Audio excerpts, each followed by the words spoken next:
All right, Mr. Casanova, you want to come forward? Yes. Hello, how's it going? Could be better. All right, so my understanding, you want to represent yourself? All right, you're more than welcome to represent yourself, but here's the thing. Everybody says that they can be an attorney because all attorneys do is talk. That's what people think.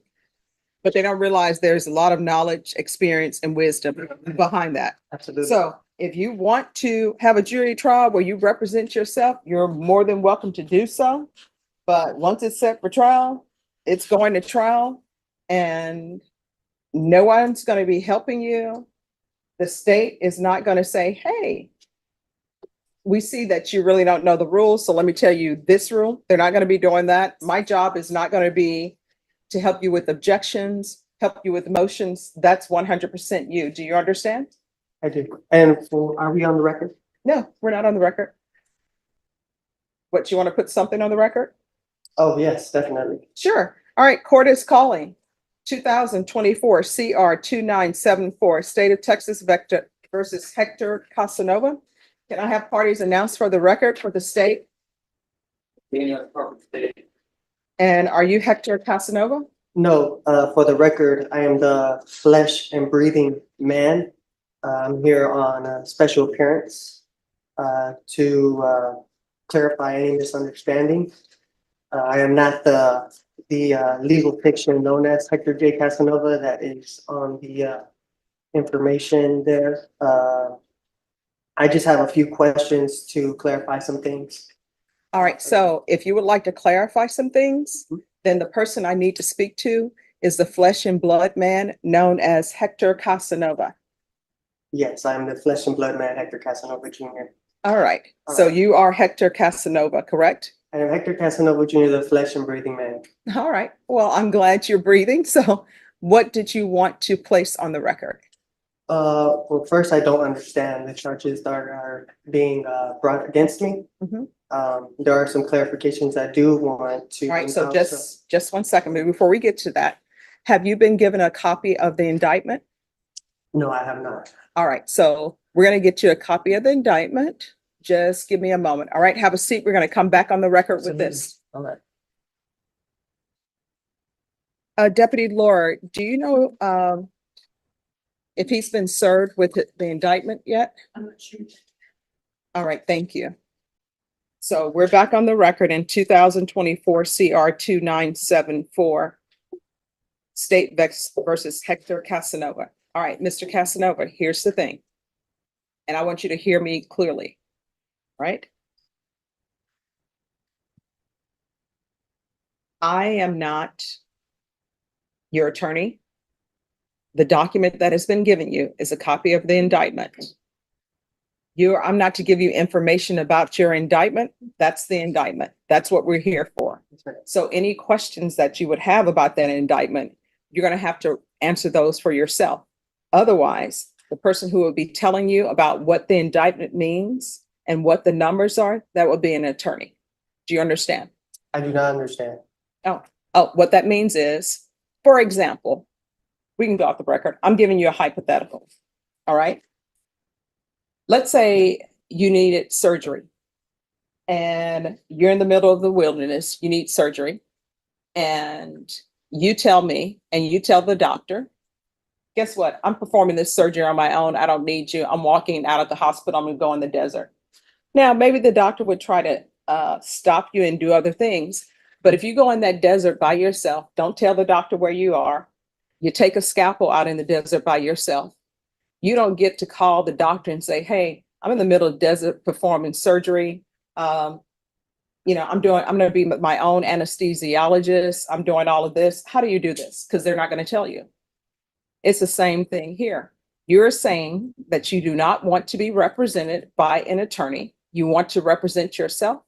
So that motion, that indictment, I'm not to tell you anything about what that indictment is. The state is not to tell you, oh, this is what this indictment means. This is the range of punishment. Those are things that you're supposed to do. Do you understand? I still don't understand. All right. So just have a seat. This is what's going to end up happening. You're going to have an attorney. That attorney is going to come over to the court right now. You're going to speak to that attorney. After you speak to that attorney, we're going to go forward. Ms. Ferguson, can you call manage to sign counsel and let them know that we need an attorney over here? And that attorney will talk to you. That attorney will tell you what that indictment means. That attorney will tell you the range of punishment. Do you understand? I still don't understand. All right, well, I don't know how I can further make you understand. Are we on the record? All right, Norma, get someone from manage to sign counsel here, please. All right, just have a seat and we're going to have an attorney come down. All right. I would like to ask some questions on the record, if I may, while I have your time here. Oh, no, let me just tell you, you'll have my time till 5 o'clock because that's how long we're here. What is going to end up happening is an attorney from manage to sign counsel is going to come down. Do you understand? I do not understand because I don't feel like I am needing an attorney because I'm here to represent myself as the flesh and breathing man, Hector Casanova Jr. Let's see.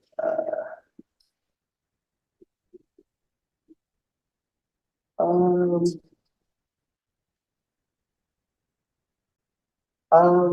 right, so let record of the court show that I, Hector Casanova Just one Jr. second. The We're accused just in one the stop. Yes, sorry. All right, we're on the record. So what did you want the record to reflect? So let the record of the court show that I, Hector Casanova Jr., the accused in this criminal action, has asked the court to divulge the nature and cause of the accusation upon the authority of the Sixth Amendment, and that this court has failed in its duty to inform me of the nature and cause of this action. Furthermore, Let me let the stop record you. also show. Mr. Casanova, let me ask you a question. Have you been given a copy of the indictment? I believe so, yeah. All right, so let the record reflect that Mr. Casanova has been given the copy of the indictment. And the copy of the indictment, it tells him what he is charged with. You may continue.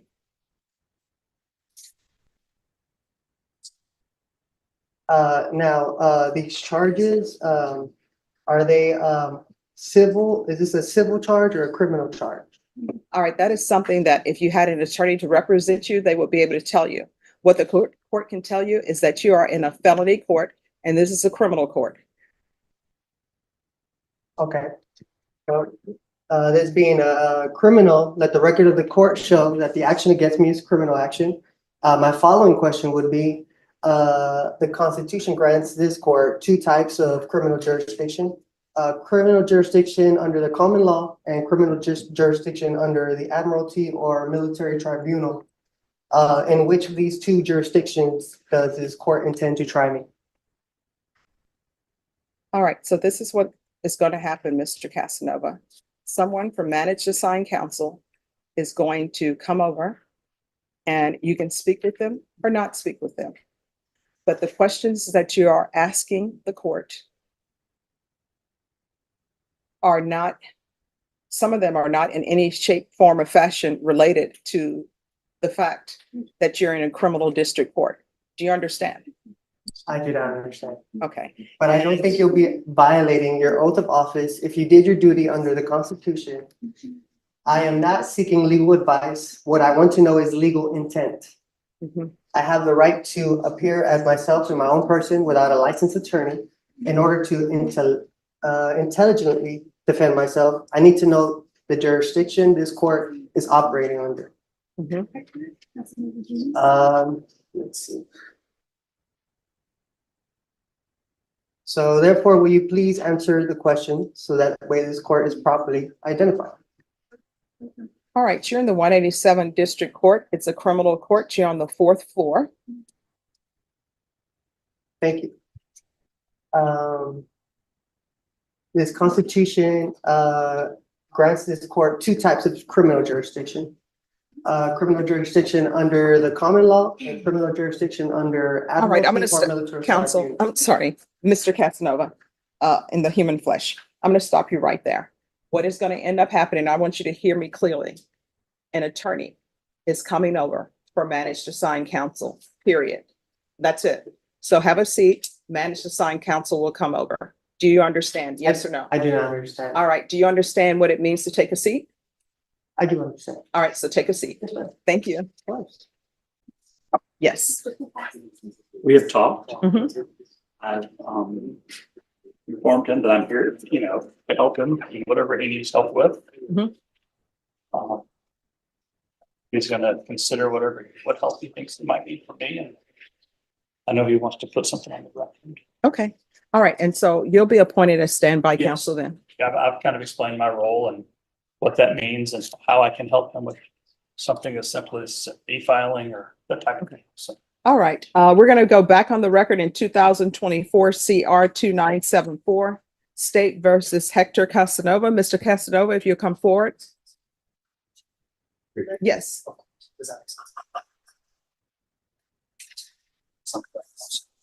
All right. So Mr. Casanova, Mr. Bonk is going to be your standby counsel.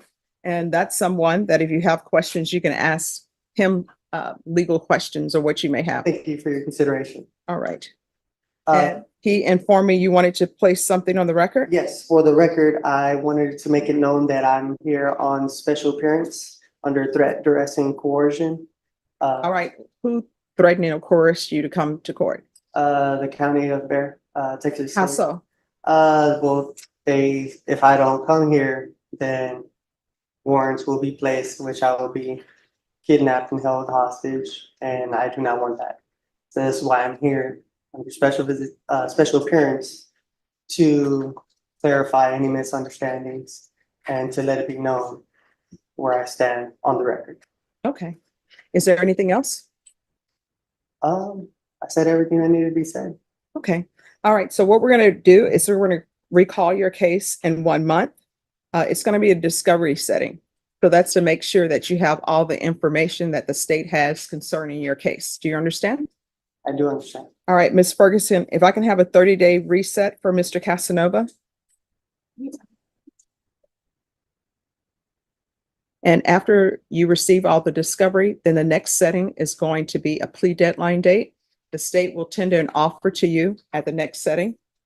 And then I'll give you your plea deadline date, and you can accept the state's offer, come to an agreement or not.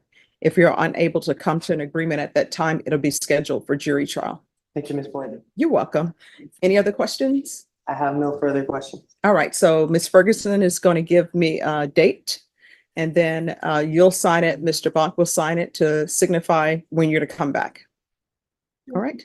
I appreciate your time. All right, you're welcome, and thank you for dressing appropriately for court. What date, Ms. Ferguson? All right, so we'll be back on July 29th.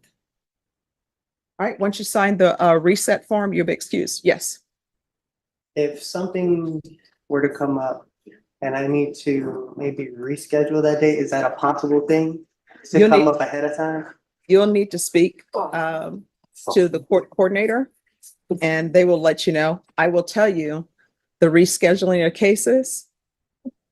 Are you in the hospital? You're not in the hospital, you need to be here. Okay, You understand? so pretty much no excuse, be here. Yes. All right, thank you. Thank you. All right, I think that's our last case for the day. Is that correct? All right, thank you for coming over, Mr. Bach. yes, Judge. In the matter of the state of Texas versus Hector Casanova, the court convened to address preliminary issues concerning the defendant's representation and understanding of the charges brought against him. At the outset, the defendant, Mr. Hector Casanova, appeared before the court expressing his intent to represent himself in the proceedings. The court duly informed the defendant of his constitutional right to self-representation, but made clear the seriousness and complexity of such a decision. The court emphasized that while every individual has the right to speak on their own behalf, the role of an attorney requires significant knowledge, training, and experience. The state would not, under any circumstance, be obligated to assist him in legal procedures, objections, or motions during trial. Upon being placed on record, Mr. Casanova identified himself as a flesh and blood man, appearing under special appearance, and he disputed the legal identity attached to his name in the indictment.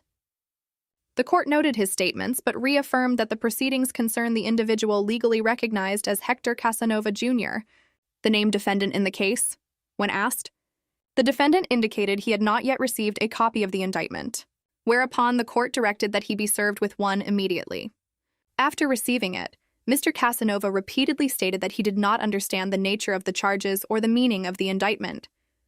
The court patiently explained that such matters would ordinarily be clarified by legal counsel, not by the bench, and illustrated this point through a metaphor comparing self-representation to performing surgery on oneself without medical expertise. Despite multiple explanations, the defendant continued to assert his desire to proceed without an attorney while simultaneously expressing confusion about the law, jurisdiction, and procedure. He questioned whether the matter before the court was civil or criminal, and further sought clarification as to whether the court operated under common law or admiralty jurisdiction. The court clarified firmly that it was a criminal district court, exercising criminal jurisdiction under Texas law. Due to the defendant's lack of understanding and his insistence on self-representation, the court determined that it was in the interest of justice to appoint standby counsel. Attorney Mr. Bach was accordingly assigned to assist the defendant on procedural and filing matters, though Mr. Casanova retained the right to speak for himself. Subsequently, the defendant placed on record that he was appearing under threat and duress, alleging that failure to attend court would result in his kidnapping by the county. The court acknowledged his statement but found no merit in the assertion, noting that court appearances are mandated by law. Finally, the court scheduled the next proceeding, a discovery setting in 1 month's time, to ensure that the defendant receives all materials held by the state. The court explained that at the following hearing, the state would present any plea offers, after which a trial date would be set should no agreement be reached. The court concluded the session by thanking Mr. Casanova for his cooperation and for dressing appropriately for court. The case was officially reset for July 29th, at which point further proceedings would resume, so ordered.